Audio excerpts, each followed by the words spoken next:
This week, we begin the book of Shemos, Exodus, which contains some of the most well-known parts of Jewish history.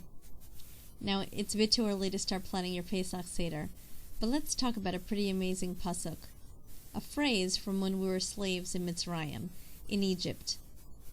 Referring to the backbreaking labor the Jews were forced to endure, the pasuk says, "And they made bitter their lives, vaymaru es chayayim."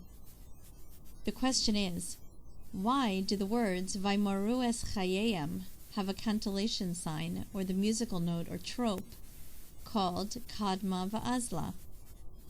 The answer is, when Hashem spoke to Abraham, he told him that the Jewish people would be in Egypt for a period of 400 years. In fact, they lived in Egypt only 210 years. One reason for the Jews' departure 190 years early is that the Egyptians made them work extremely hard. Therefore, in 210 years, they had endured the equivalent of 400 years of suffering.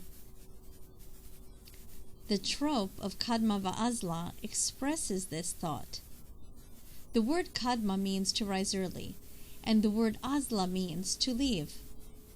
The Torah is telling us that they rose and left Egypt earlier than the appointed 400 years because vaymaru es chayayim, they made their lives extremely bitter, to the extent that 210 years were the equivalent of 400 years.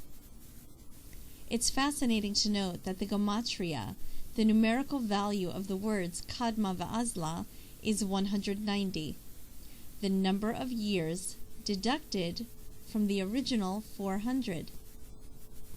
Good Shabbos, and we'll see you again next week.